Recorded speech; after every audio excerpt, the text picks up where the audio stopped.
আপনারা সাইড থেকে কেউ কোনো ই করবেন না। আপনি মাথা সোজা করেন ভাই, মাথা করা থাকলে একটু ভালোভাবে বসে সোজা বসে। হ্যাঁ, বিসমিল্লাহির রহমানির রহিম। আসসালামু আলাইকুম। আমি অনামিকা লাকি। আমার প্রয়াত স্বামী অসীম কুমার সাহা বিগত 5 বছর পূর্বে কিডনি ও ফুসফুসের রোগে আক্রান্ত হয়ে মারা যায়। 2005 সালে আমার বিয়ে হয় আমার সাথে। উনি 2007 সাল থেকে কিডনি এবং হার্টের রোগে আক্রান্ত হয়। ওনাকে আমি বিভিন্ন চিকিৎসায় ওনাকে নিয়ে বিভিন্ন জায়গায় ঘুরতে হয়। 2008 সালে আমার প্রথম কন্যা অর্পিতা লাবণ্যর জন্ম হয়। তারপর চলতে থাকে আমাদের স্বাভাবিক জীবনযাপন। প্রতি বছর ওনাকে নিয়ে আমার ব্যাঙ্গালোরে যেতে হয়। তারপরে আমার 2020 সালে আমার ছোট আরেকটি বাচ্চা জন্ম হয়, ওর নাম অঙ্কিতা সাহা বাবলি। তারপর উনি করোনাকালীন সময়ে ফুসফুসে আক্রান্ত রোগে মারা যায়। ওনার শেষ ইচ্ছা ছিল, উনি মৃত্যুকালে আমাকে বলে গেছিল ওনাকে মাটি দেওয়া হবে। যেহেতু আমরা হিন্দু ধর্মে বিলং করতাম, আমি ওনাকে মাটি দেওয়াতে আমার অনেক কিছু ফেস করতে হয়। ওনার ফ্যামিলির আত্মীয় ভাই ব্রাদার আমাকে অত্যাচার শুরু করে তখন থেকেই। পরে আমি ওটাকেও সফল হই ওনাকে মাটি দেওয়াতে। তারপর শুরু হয় আমার উপর অত্যাচার। আমি ওই ছোট বাচ্চা দুটোকে নিয়ে, আমার ছোট বাচ্চার বয়স তখন 2 মাস, বড় বাচ্চাটা তখন ক্লাস 6-এ পড়ে, ওদেরকে নিয়ে শুরু হয় আমার জীবনযাত্রা। আমার স্বামী রেখে যাওয়া দোকানটা, আগে থেকে ওনাকে হেল্প করতাম দোকানের কাজে, ওই দোকানটা আমি চালাতে সক্ষম হই। তারপরে আমার হাজব্যান্ডের ভাইরা আমাকে বিভিন্নভাবে অত্যাচার শুরু করে ওখান থেকে বিতাড়িত করার জন্য। আমি কোনো কিছু পড়া করি না, আমি দোকানে কাজে লিপ্ত থাকি। আমার বড় মেয়েটা একটা অসৎ ছেলের সাথে জড়ায় যায়। আমি যেহেতু দোকানের কাজে লিপ্ত থাকার কারণে মেয়েটার দিকে বেশি খেয়াল দিতে পারি না। ও একটা বখাটে ছেলের সাথে জড়ায়। তো ও বিয়ের আগে দৈহিক সম্পর্ক হয় ওর সাথে। আমি জানতে পারি অন্তঃসত্ত্বা। এ জানা অবস্থায় আমি ওকে মারধর করতে উদ্ধত হই। ও আমাকে মারধর করে, অত্যাচার করে। আমার ভাসুর বিনয় সাহা এবং আমার মেয়ে এবং মেয়ের জামাই গৌরব, ওদের সাহায্যে আমার দোকানটা ডাকাতিও হয়। 30 লক্ষ টাকার মাল ডাকাতি হয় দিনে দুপুরে। ওদেরও স্বাদ ছিল এখানে। এটাতে আমার থানায় ডায়েরি করাও আছে। তারপরে চলতে থাকে আবার। আমি ওকে মেনেও নেই। ও স্বর্ণ অলঙ্কার নিয়ে বের হয়ে যায়, মানে 12 ভরি স্বর্ণ অলঙ্কার নিয়ে ও ঘর থেকে বের হয়ে যায় নগদ 5 লক্ষ টাকা নিয়ে। ওকে আমাকে ফিরে আনা হয় মান-সম্মানের ভয়তে।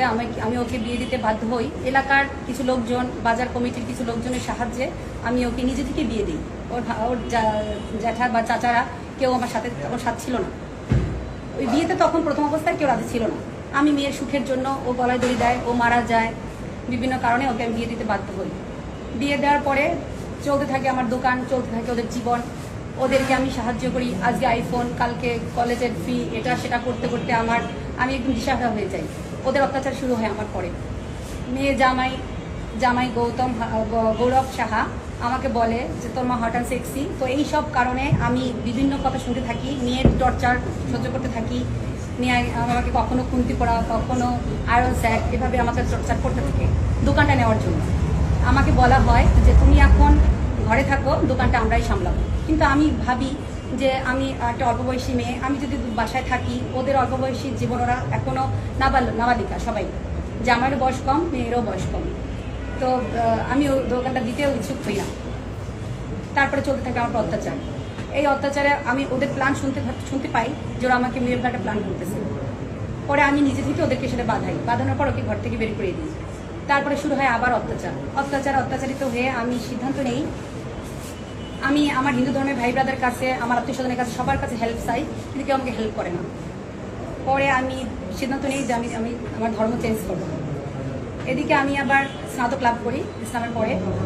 ইসলামের পর আগে থেকে একটা টান ছিল। আমার দোকানে এখন একটা আয়তাল কুচি রাখা আছে।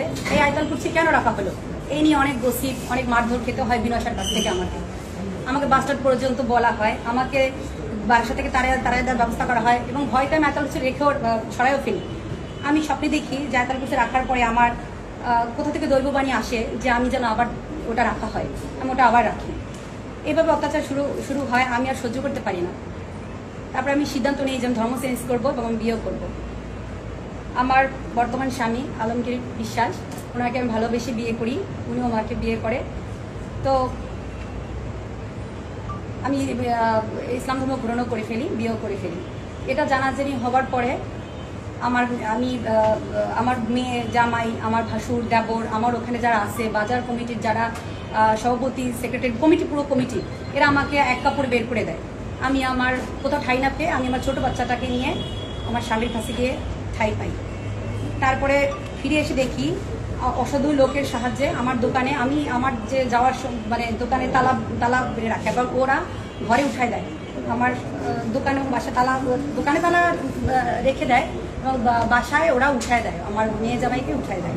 আমি বাসায় স্থান পাই না। আমার বাসায় ব্যবহৃত কাপড় চোপড়, আমার বিয়ের সময় আমার বাবা যে ফার্নিচার দিয়েছিল সেগুলো এখনও ওখানে আছে। আমার আমি দোকানটা খুব কষ্ট করেই চালাই, যেহেতু আমার একবার ডাকাতি হয়ে যায়, আমার কোনো হেল্প পাই না কোথাও থেকে। আমি নতুন করে আবার শুরু করি। তো মোকামে অনেক দেনা হই কোরবানি উপলক্ষে, যেহেতু সামনে আমি যখন বেরোয় আসি তখন কোরবানির আগ মুহূর্তে রোজার 15টা রোজার পরে আমার এই সমস্যাটা হয়। তো কোরবানি উপলক্ষে আমি কিছু মাল উঠাই, যে মাল উঠানোর পরে এইভাবেই তো ব্যবসাটা চলে প্রতিনিয়ত। মাল উঠানোর পরে আমি সেল দিই, দেন আমি টাকাটা মোকামে পেড করি। তো আমি আমার মোকামে টাকা ওখানে রাখা আছে, ওখানে স্বর্ণ রূপা অলংকার রাখা আছে, বিভিন্ন কাস্টমারদের স্বর্ণ অলংকার রূপা রাখা আছে, অর্ডারি মাল রাখা আছে। তো এইগুলো আমি এখন দিতে পারছি না। আমাকে বিভিন্ন থেকে মোকাম থেকে ফোন দেওয়া হচ্ছে, বিভিন্ন কাস্টমার বিরক্ত করতেছে, আমার নামে থানা মামলা করার হুমকি দেওয়া হচ্ছে। পারজাতি বাজাতে আমি ঢুকতেই পারি না, আমাকে হুমকির জীবনাশের হুমকি দেওয়া হচ্ছে, আমাকে হত্যার হুমকি দেওয়া হচ্ছে, আমাকে মেরে ফেলার হুমকি দেওয়া হচ্ছে। ভয়ে আজ আমি আপনাদের কাছে হাজির হয়েছি। আমি আমার দোকানের রাখা যে স্বর্ণ অলংকার এগুলো ফেরত পেতে চাই। এগুলো ফেরত পেলে হয়তো আমি বেঁচে থাকতে পারবো। আমি হয়তো আমার কাস্টমারদের, আমি যে আখেরাতের জন্য ইসলাম ধর্ম গ্রহণ করছি সে আখেরাত আমারটা খুব দরকার। আমি আর কিছুই চাই না, আমি শুধু চাই কাস্টমারদের অলংকারগুলো যে রাখা আছে ওগুলো দিতে, ওখানে হিসাবের কথাগুলো আছে। আমি মোকামে কত টাকা পাই, আমি যত টাকা পাই তার থেকে বেশি বলা হচ্ছে, এটা আমি বিতাড়িত হচ্ছি। আমি চাই আমার ওই খাতাগুলো আর দোকানে স্বর্ণ অলংকার আমাকে ফেরত দেওয়া হোক, যাতে করে আমি আমার মান সম্মান নিয়ে, যতটুকু মান সম্মান বেঁচে আছে ততটুকু নিয়ে বাঁচতে পারি আমি স্বামী, মেয়ে, ছোটো মেয়েটাকে নিয়ে। তো এই অবস্থায় আমি এটা গণতান্ত্রিক বাংলাদেশ, এখানে কি আমার কোনো মতামত নেই? এখানে কি আমার নিজস্ব কোনো মতামত থাকতে পারে না? আমি স্বেচ্ছায় আমার ধর্ম চেঞ্জ করছি, আমি স্বেচ্ছায় ইসলাম ধর্ম গ্রহণ করছি। আমি কি এতে করে সাহায্য পেতে পারি না? আমি সমস্ত ইসলাম ধর্মের ভাইদেরকে সাহায্য চাই। আমাকে একটু বাঁচতে, আমাকে হেল্প করেন, আমি একটু বাঁচতে চাই। আমি ছোটো বাচ্চাটাকে নিয়ে, আমার হাজব্যান্ডকে নিয়ে আমি বাঁচতে চাই। তো আর মুসলিম ধর্ম গ্রহণ করা যদি অপরাধ হয় তাহলে তো আমি অপরাধী, এর থেকে আমার কিছু বলার নাই। আমি আপনাদের মাধ্যমে প্রশাসনের কাছেও বিচার চাই, সেই সাথে আমি আমার স্বর্ণ অলংকার ফেরত পেতে চাই।